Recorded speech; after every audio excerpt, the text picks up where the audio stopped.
किया है।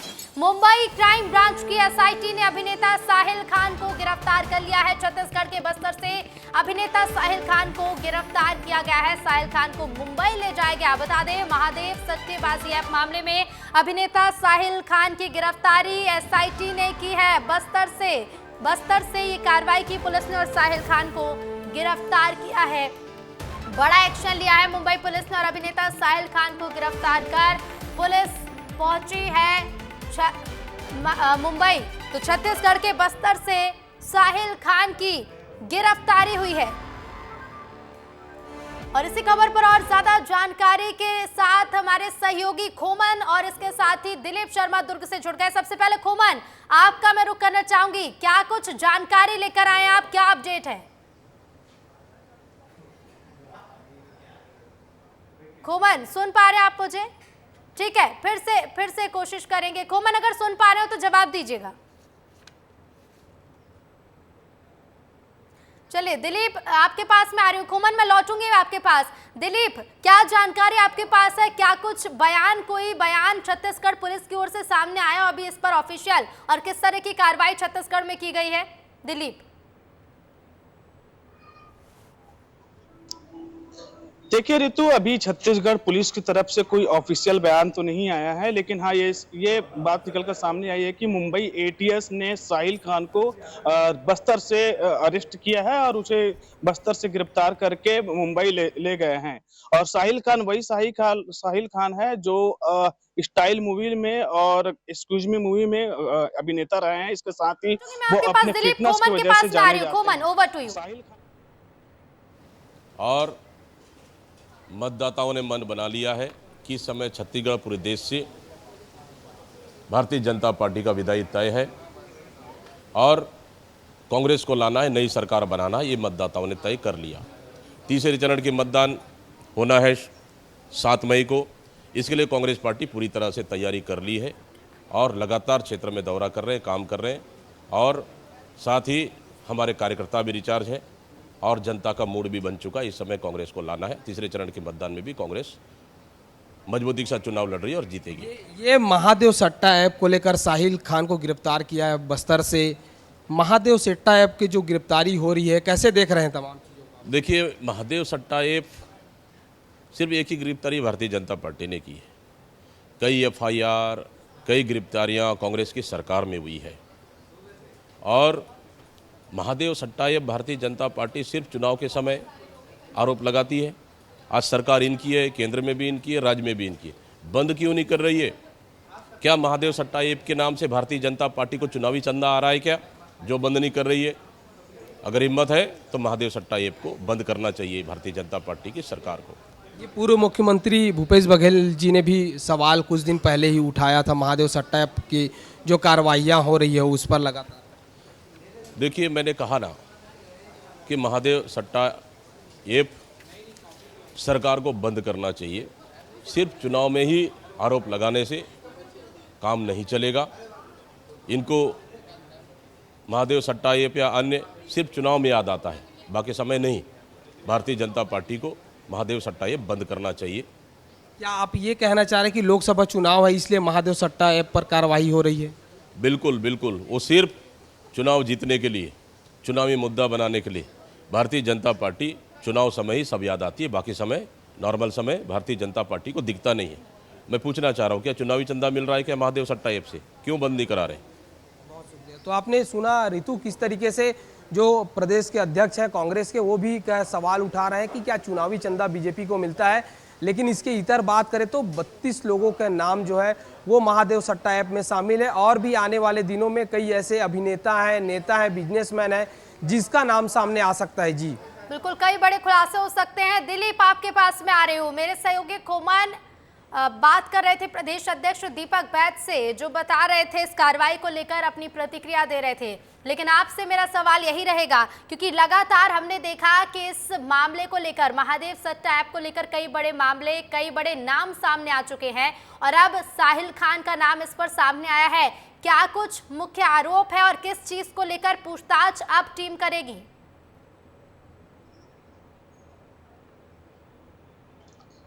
देखिए रितु, पहले आप महादेव सट्टा ऐप को समझ लीजिए। महादेव सट्टा ऐप की शुरुआत छत्तीसगढ़ के भिलाई से हुई है, जो दुर्ग जिले में है। इसके प्रमोटर जो है वो है सौरभ चंद्राकर और रवि उत्पल, जो कि जब महादेव सट्टा ऐप पूरे भारत से लेकर पूरे इंटरनेशनल सब जगह होने लग गया, तो सौरभ चंद्राकर और रवि उत्पल दुबई में जाके बैठ कर वहां से संचालन करने लगे। ये रवि उत्पल और सौरभ चंद्राकर का नाम तब उछाल में आया जब एक सौरभ चंद्राकर का शादी का वीडियो दुबई से वायरल हुआ था। उसके बाद से दुर्ग पुलिस लगातार जांच कर रही थी। फिर ईडी ने भी इस पर कार्रवाई करना शुरू किया। इसमें कई सेलिब्रिटी ने सौरभ चंद्राकर के शादी में शिरकत किए थे, वहां डांस किए थे। और इसमें साहिल खान की जहां आप बात कर रहे हैं, तो कहीं ना कहीं इस ऐप को प्रमोट करने का आरोप इस पर हो सकता है, जिसकी जांच मुंबई एटीएस कर रही है। और उसी सिलसिले में साहिल खान को छत्तीसगढ़ के बस्तर से गिरफ्तार किया गया है। इससे पहले भी साहिल खान से मुंबई पुलिस पूछताछ कर चुकी है, लेकिन एटीएस की इस तरह से गिरफ्तारी करना कहीं ना कहीं पुख्ता सबूत साहिल खान के खिलाफ एटीएस को मिला होगा, और कहीं ऐसे सबूत मिले होंगे जो महादेव ऐप से सीधे ताल्लुक रखते होंगे साहिल खान, इस वजह से उनको गिरफ्तार किया गया है। लेकिन ये भी बताया जा रहा है कि महादेव ऐप को प्रमोट करने और उसके एवज में साहिल खान अपने बड़े बड़े आयोजन करता था और वहां बड़े बड़े सेलिब्रिटी को बुलाता था, और उसके साथ ही वहां पे अपने ऐप को, इस महादेव ऐप को प्रमोट करता था। तो इसी सिलसिले में मुंबई एटीएस फिलहाल उनको लेके गई है और उससे और पूछताछ करेगी। आपको ये भी बता दूं रितु, इस मामले में बड़े बड़े नाम के ऊपर एफआईआर दर्ज हुआ है। ईडी भी एफआईआर कर रही है, मुंबई एटीएस भी जांच कर रही है, दुर्ग पुलिस भी जांच कर रही है। यहां तक कि पूर्व मुख्यमंत्री भूपेश बघेल का भी नाम इस महादेव ऐप में आ चुका है। तो कहीं ना कहीं और इस जांच में जैसे जैसे जांच होगा, कई सेलिब्रिटी, कई बड़े नेता, कई अभिनेता और कई अधिकारी भी इस मामले में जुड़े हुए हैं, उनके नाम भी धीरे धीरे सामने आएगा। बिल्कुल बिल्कुल, कई नाम सामने आ रहे हैं दिलीप। लेकिन अगर हम बात साहिल खान की गिरफ्तारी की करें, तो बस्तर से गिरफ्तारी हुई और अब मुंबई लेकर पहुंची है टीम। अब मुंबई के बाद जो पूछताछ होगी, मुंबई में टीम जब पूछताछ करेगी, उसके बाद ये स्पष्ट होगा, ये सामने आएगा कि क्या कुछ पूरा इससे जुड़ा हुआ आरोप है, क्या प्रमोट करने का आरोप लगा है, कब से साहिल खान इस पूरे मामले से जुड़ा हुआ था। देखिए रितु, सबसे बड़ा सवाल तो यही है कि साहिल खान इस वक्त छत्तीसगढ़ में क्या कर रहा था। और छत्तीसगढ़ ही वो जिला है, छत्तीसगढ़ वो राज्य है जहां से महादेव ऐप सट्टा के संचालक दोनों भिलाई में रहते हैं। तो साहिल खान इस वक्त छत्तीसगढ़ के बस्तर में क्या कर रहा था, पहला सवाल है। और मुंबई एटीएस को कैसे पता चला कि साहिल खान यहाँ पे रुका हुआ है और उसे पकड़ के ले गई। तो कहीं ना कहीं साहिल खान के कहीं ना कहीं इस महादेव ऐप से बहुत ही गहरा ताल्लुक है, और हो सकता है वो छत्तीसगढ़ में किसी से मिलने आया हो या कुछ बात करने आया हो। फिलहाल अभी छत्तीसगढ़ पुलिस को इसके बारे में जब एटीएस गिरफ्तार की है मुंबई, उनको कुछ नहीं पता है। लेकिन जब एटीएस मुंबई जब उनसे पूछताछ करेगी, तो कई बड़े नाम का खुलासा हो सकता है, क्योंकि इसमें अभिनेता भी शामिल है, नेता भी शामिल है, क्योंकि इसके पहले भी कई बड़े नाम सामने आ चुके हैं। और अब हमारी नजर होगी पूछताछ पर कि पूछताछ के बाद क्या कुछ टीम की ओर से ऑफिशियल बयान सामने आता है। फिलहाल दिलीप आपका शुक्रिया, खुमन हमारे साथ जुड़े थे। खुमन, आपका भी शुक्रिया जुड़ने के लिए और तमाम जानकारी के लिए। 2 फेज में कम वोटिंग के बाद चुनाव आयोग एक्शन मोड में है। चुनाव आयोग चले बूथ की ओर अभियान चलाएगा। 1 से 7 मई तक अभियान चलाया जाएगा। लोकसभा चुनाव के तीसरे चरण की वोटिंग 7 मई को होने जा रही है। बता दें, पहले फेज में 8% और दूसरे फेज में 9% कम मतदान हुआ। बीजेपी ने भी कम वोटिंग के लिए निर्वाचन आयोग से शिकायत की थी। 2 फेज में कम वोटिंग हुई मध्य प्रदेश में, जिसके बाद से चुनाव आयोग एक्शन मोड में है और चुनाव आयोग अब चले बूथ की ओर अभियान चलाने जा रहा है। 1 मई से 7 मई तक इस अभियान की शुरुआत चलेगा। 1 मई से इस अभियान की शुरुआत होगी, जो कि 7 मई तक चलेगा। और लोकसभा चुनाव के तीसरे चरण की वोटिंग 7 मई को होनी है, यानी कि उससे पहले एक ये बड़ा अभियान चले बूथ की ओर, जिसके जरिए मतदाताओं से अपील यही की जाएगी कि ज्यादा से ज्यादा संख्या में पहुंचकर मतदान करें।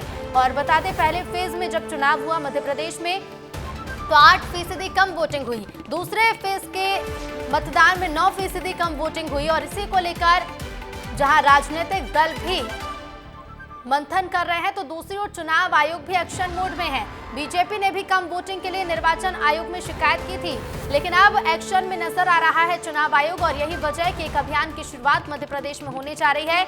1 मई से 7 मई तक प्रदेश में अभियान चलाया जाएगा, चले बूथ की ओर, और मतदाताओं से वोट डालने की अपील की जाएगी। मध्य प्रदेश में पहले और दूसरे चरण में कम मतदान हुआ और इसी को लेकर अब चुनाव आयोग एक्शन मोड में आ गया है।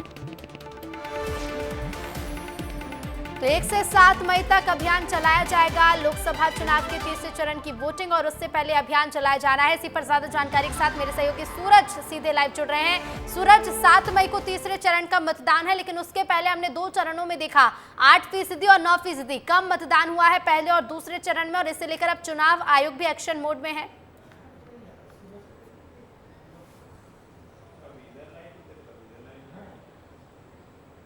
जी, सुन पा रहे हैं सूरज आप मुझे? ऑडियो कनेक्ट डिस्कनेक्ट हो गया। चलिए हम फिर से जुड़ने की कोशिश करेंगे, कुछ तकनीकी समस्याएं और फिर इस पर जानेंगे कि किस तरह का ये अभियान होगा। तीसरे चरण की वोटिंग 7 मई को होनी है और उससे पहले देखिए 1 से 7 मई तक ये अभियान, जिसके जरिए हर मतदाता से अपील की जाएगी इस अभियान के तहत कि ज्यादा से ज्यादा संख्या में पहुंचे, मतदान करें, क्योंकि मध्य प्रदेश में पहले चरण और दूसरे चरण में मतदान प्रतिशत कम हुआ है। पहले की अपेक्षा बता दें, पहले फेज में यानी पहले चरण में 8% कम मतदान हुआ, तो दूसरे चरण में 9% कम मतदान हुआ है। और इसी को देखते हुए चुनाव आयोग भी अब एक्टिव मोड पर है और अभियान की शुरुआत मध्य प्रदेश में होने जा रही है। मेरे सहयोगी सूरज सीधे लाइव जुड़ गए हैं। सूरज, तीसरे चरण से पहले एक बड़ा अभियान मध्य प्रदेश में चलने वाला है। जी देखिए, निश्चित तौर पर ऋतु, एक बड़ा अभियान मध्य प्रदेश में चुनाव आयोग यानी निर्वाचन आयोग चलाएगा। उसका कारण ये है कि जिस तरह से पहले और दूसरे चरण में वोटिंग कम हुई है, चुनाव आयोग ने लगातार पहले और दूसरे चरण के लिए भी अभियान चलाया था, लेकिन उस अभियान में चुनाव आयोग सफल नहीं हो पाया। उसका कारण ये है कि जिस तरह से पहले चरण में आपने देखा कि 8% वोटिंग कम हुई, दूसरे चरण में वही मतदान में अगर देखा जाए तो 9% यानी 9% वोटिंग कम हुई। अब तीसरे चरण के लेकर चुनाव आयोग एक बड़ा अभियान चलाने वाला है। एनजीओ का भी सहारा लेगा और तमाम उन लोगों का सहारा लेगा जो इस अभियान में भाग लेना चाहते हैं, जो हर बूथ में जाएंगे और घर घर जाएंगे, रहवासियों से मिलेंगे और उनसे वोट देने की अपील करेंगे ताकि मतदान का जो प्रतिशत है वो बढ़े। तो कहीं ना कहीं पहले तीसरे चरण के लिए 1 मई को ये जो अभियान है चलाया जाएगा। वहीं चौथे चरण की वोटिंग को लेकर चुनाव आयोग, जहां पर चौथे चरण की वोटिंग होनी है, उसको लेकर 7 मई को पूरा अभियान चलाएगा, क्योंकि निर्वाचन आयोग के जो पदाधिकारी अनुपम राजा ने वो बार बार कह रहे हैं कि हमारी कोशिश है कि मतदान में बढ़ोतरी हो, मतदान में प्रतिशत जो है लगातार बढ़े। लेकिन उसके बावजूद विधानसभा चुनाव भी 5 महीने पहले हुए थे, अगर वहां से भी देखा जाए तो 17% वोटिंग कम हो रही है। लेकिन 2019 के आंकड़ों पर नजर डालेंगी तो पहले चरण में 8%, वहीं दूसरे चरण में 9% वोटिंग कम हुई। ऐसे में मतदान निर्वाचन आयोग की जो है वो टेंशन, धड़कनें बढ़ी हुई हैं कि कैसे मतदान को बढ़ाया जाए। खुद मुख्यमंत्री मोहन यादव ने कहा कि शादियों का सीजन चल रहा है, इस कारण कहीं ना कहीं लोग नहीं पहुंचे, कई जिलों में बारिश हुई, इस कारण लोग नहीं पहुंचे। लेकिन तीसरे चरण का जो मतदान होना है, मौसम भी सही रहेगा, तो कहीं ना कहीं इस बार कैसे लोग बूथ तक पहुंचे, चुनाव आयोग हर वो कोशिश कर रहा है कि बूथ तक लोगों को लाया जाए और ज्यादा से ज्यादा मतदान कराया जाए। ऋतु, बिल्कुल कोशिश यही रहेगी कि ज़्यादा से ज़्यादा मतदान हो और जो पहले और दूसरे चरण में हमने मतदान प्रतिशत को कम होते हुए देखा वो तीसरे चरण में ना हो। लेकिन इसके साथ ही देख रहे हैं हम सूरज कि चुनाव आयोग के साथ साथ राजनीतिक दलों की भी चिंता बढ़ी हुई है। जी निश्चित तौर पर राजनीतिक दलों की चिंता बढ़ना लाजमी है, क्योंकि जब भी वोटिंग कम होती है तो कहीं ना कहीं सत्ताधारी दल, ऐसा माना जाता है, राजनीतिक जानकार जो कहते हैं, उसको कहीं ना कहीं वोटों का घाटा होता है। यानी कि भारतीय जनता पार्टी को साफ तौर पर जो वोटों का मार्जिन है उसका घाटा लग सकता है, क्योंकि बीजेपी ने दावा किया था कि हम 370 वोट हर बूथ में बढ़ाने की कोशिश करेंगे और 10% मतदान बढ़ाना है। लेकिन जिस तरह से पहले और दूसरे चरण में वोटिंग कम हुई ऋतु, तो कहीं ना कहीं अगर भारतीय जनता पार्टी जो प्रत्याशी है पिछली बार 3 लाख 4 लाख ऐसे वोटों के अंतर से जीत चिंताएं तो बढ़ी हुई है सूरज। इसके साथ ही अब देखना होगा कि इस अभियान के बाद क्या बदलाव प्रदेश में देखने को मिलता है और वोटिंग परसेंटेज कितना बढ़ता है। फिलहाल शुक्रिया आपका हमसे जुड़ने के लिए और तमाम जानकारी के लिए सूरज। और मध्य प्रदेश के पेरेंट्स के लिए एक बहुत बड़ी खबर सामने आ रही है। निजी स्कूलों की मनमानी पर सरकार ने एक्शन लिया है। तय दुकानों से किताबें खरीदने से आजादी मिलेगी अब पेरेंट्स को। पूरे मध्य प्रदेश में पुस्तक मेले लगाए जाएंगे। 3 दिन तक प्रत्येक जिले में पुस्तक मेला लगेगा। किताबों के साथ यूनिफॉर्म भी मेले में ही उपलब्ध होगी। चुनाव आयोग ने भी योजना को अनुमति दे दी है। उचित मूल्य पर किताबें और यूनिफॉर्म मिलेंगी। सभी जिला कलेक्टर्स को लेटर भेज दिया गया है, तो जिलेवार पुस्तक मेले लगाए जाएंगे।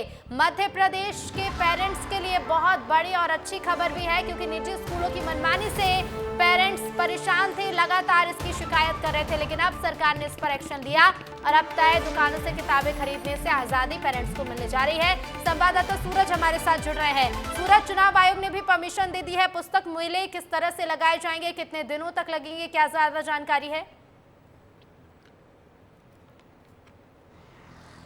देखिए रितु, निश्चित तौर पे जिस तरह से लगातार निजी स्कूल जो परिजन होते थे उन पे दबाव बनाते थे कि किसी एक विशेष दुकान से ही आपको ड्रेस लेना है, किताब लेना है, या स्कूल कई ऐसे स्कूल थे जो खुद अपने स्कूल से यूनिफॉर्म के साथ बुक देते थे, जिसमें कहीं ना कहीं जो परिजन होते थे उन्हें ज़्यादा पैसे चुकाने पड़ते थे। ऐसे में जो शिक्षा विभाग है मध्य प्रदेश का, उसने बड़ा फैसला लिया है। उसने सीधे सभी जिला कलेक्टर को पत्र भेजा है और कहा है कि पुस्तक मेले का आयोजन किया जाए। हर जिले में हर जिलेवार पुस्तक मेले का आयोजन होगा, जहां से पेरेंट्स जो हैं अपने बच्चों के लिए स्कूल ड्रेस के साथ पुस्तक भी खरीद सकेंगे। उससे कहीं ना कहीं जो ज़्यादा पैसे देने पड़ते थे, निजी स्कूलों की जो मनमानी होती थी, उसमें लगाम लगेगी और परिजनों को कम पैसे में किताब से लेकर ड्रेस पूरी चीज़ें उपलब्ध हो पाएंगी। रीतू, तो कहीं ना कहीं एक बड़ा फैसला है परिजनों के लिहाज से, क्योंकि लगातार परिजन इसकी शिकायत करते रहते थे तमाम। और विस्तार न्यूज ने भी इस खबर को लगातार दिखाया है कि किस तरह से मनमानी चलती है। विस्तार न्यूज ने अलग अलग स्थानों पर जाकर, जब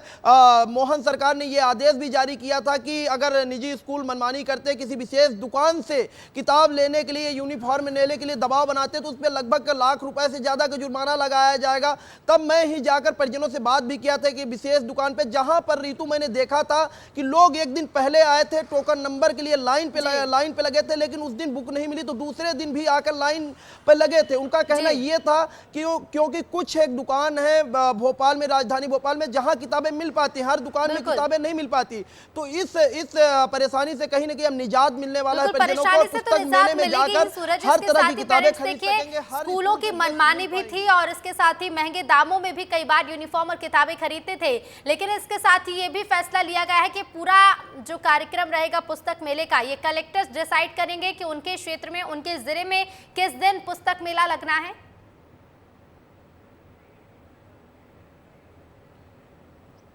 जी देखिए, इस पे कहीं ना कहीं कलेक्टर को अभी पत्र भेजा गया है, तो कलेक्टर ही डिसाइड करेंगे कि कब से कब तक मेला लगेगा। या हो सकता है कि शिक्षा विभाग जो है आदेश भी जारी करे कि एक ही दिन, मतलब एक ही तारीख से लेकर निश्चित तारीख तय की जाएगी, इस तारीख से इस तारीख तक मेले पूरे प्रदेश में लगाए जाए। तो कहीं ना कहीं अभी तारीख तय नहीं हुई है, लेकिन जब पुस्तक मेला लगेगा तो उससे सबसे बड़ी चीज़ जो है परिजनों को निजात मिलेगी, ज़्यादा पैसे चुकाने से निजात मिलेगी और इस जो निजी स्कूल है उनकी मनमानी पे कहीं ना कहीं लगाम लगेगा। तो ये एक नकेल कसी है शिक्षा विभाग ने। खुद मुख्यमंत्री मोहन यादव लगातार कहते आए हैं कि हम निजी स्कूलों के मनमानी पे रोक लगाएंगे, हम मनमानी नहीं करने देंगे, और उसी की यह एक पहल है रीतू।